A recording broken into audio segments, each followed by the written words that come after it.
Hello my friends, good afternoon. Welcome to my new blog. आप सब लोग कैसे हैं? आशा करती हूँ कि आप सब लोग अच्छे होंगे, मज़े में होंगे। तो आज मैं आई हूँ आप लोग के साथ में एक रेसिपी शेयर करने, जो कि आप लोग जानते ही हो, देख के समझ ही गए होंगे कि जो कि मध्य प्रदेश की बहुत ही मशहूर मिठाई है जलेबी, जो कि खाने में बहुत स्वादिष्ट होती है ना। तो इसको अधिकतर पारंपरिक तरीके से जैसे कि रक्षाबंधन, दीपावली पर बनाया जाता है, लेकिन मैंने इसे नवरात्रि पर बनाया था। माता रानी को 56 भोग में मतलब मैंने उसको शामिल किया था, है ना, दुर्गा जी को नवरात्रि पर। तो यहाँ पे मैं जा रही हूँ मावा की जलेबी बनाने, एकदम सॉफ्ट। तो यहाँ पे लिया है मैंने, देखिए, एक कटोरी मावा लिया है, थोड़ा सा कटोरी से कम है, और आप लोग चाहें तो नाप के भी ले सकते हैं। तो यहाँ पर मैं बता रही हूँ कटोरी का नाप। तो एक कटोरी मैंने मावा लिया है, और उसका 1/4 हिस्सा कॉर्नफ्लोर लेना है, मैदा लेना है। तो जितना मावा लें उसका 1/4 हिस्सा होना चाहिए। और साथ में ही मैंने इसमें डाला है मैंने 1 चम्मच सोडा। तो सोडा डालने के बाद इन तीनों चीज़ों में थोड़ा थोड़ा करके पानी डालना है, एकदम ज़्यादा नहीं डालना है। तो मैंने 2 से 3 चम्मच पानी डाला है, क्योंकि मेरा मावा सूखा था। और इसको मैंने जार में, है ना, 2 से 3 बार अच्छे से मिक्स कर लिया है। और एक बार मैंने पीस के देखा तो थोड़ा सा सूखा सूखा था मावा, तो मैंने इसमें, है ना, 2 चम्मच और डाल दिया है पानी, छोटे चम्मच से। तो अच्छा परफेक्ट बन गया है। और कम कम पानी डाल के ही देखना है, इसमें एकदम से ही ज़्यादा पानी नहीं डाल देना है। और इतनी कंसिस्टेंसी रहना चाहिए, देखिए, मावा की, है ना, ग्राइंड होने के बाद में, इससे ज़्यादा पतला नहीं होना चाहिए।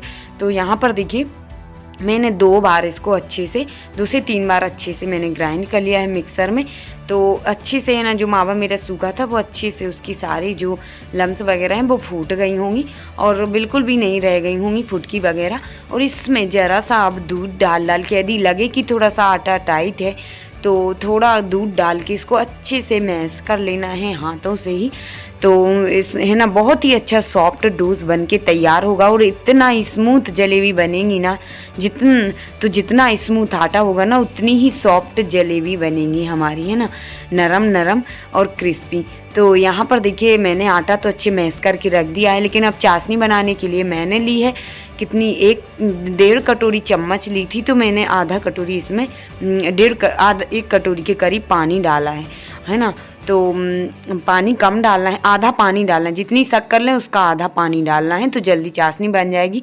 और साथ ही मैंने इसमें कलर के लिए, है ना, 1 चम्मच मैंने केसर का धागा डाल दिया है, ताकि, है ना, जो जलेबी का कलर बहुत अच्छा आएगा। आप लोग चाहें तो नहीं भी डालें।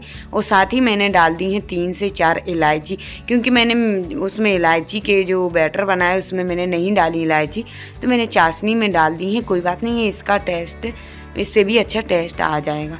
तो मेरी चाशनी एकदम परफेक्ट बन चुकी है। कितनी, जैसे कि वो तार आने लगे ना उंगली में, वो चम्मच से डालो ना तो बूंद बूंद करके चाशनी नीचे टपके।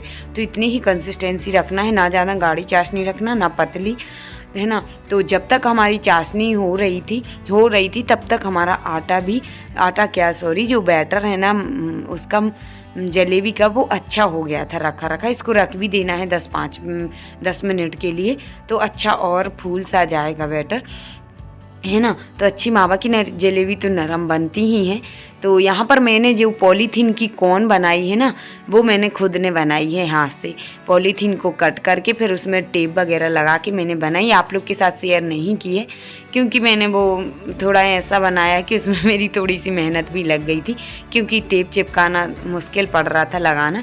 पर मैंने लगा लिया था अच्छे से 2 से 3 बार, और अच्छी कोन बन गई थी हमारी। और उसमें मैंने चम्मच से अच्छे से अंदर तक जो बैटर है ना जलेबी का, वो भर दिया था। और उसके बाद मैंने थोड़ा सा कट किया, मैंने देखा पहले कि जलेबी कितनी मोटी बन रही है, तो बहुत पतली बन रही थी। तो फिर मैंने और कट कर दिया है इसको नीचे से कोन को। और उसके बाद में अब इस तरह से, देखिए, तेल को मीडियम गरम करना है। तेल या घी, आप लोग चाहें तो घी में भी बना सकते, बिल्कुल मीडियम होना चाहिए, ज़्यादा हाई नहीं होना चाहिए। और इस तरह से कोन से घुमा के, और इस तरह से फिर जलेबी डालते रहना है।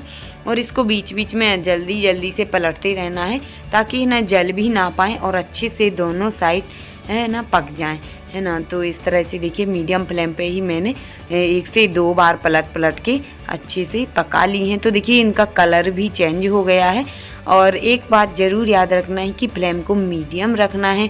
हाई फ्लेम में ऊपर से तो पक जाएंगी लेकिन अंदर से है ना अच्छे से नहीं पक पाएंगी और ऊपर ऊपर तो कलर चेंज हो जाएगा।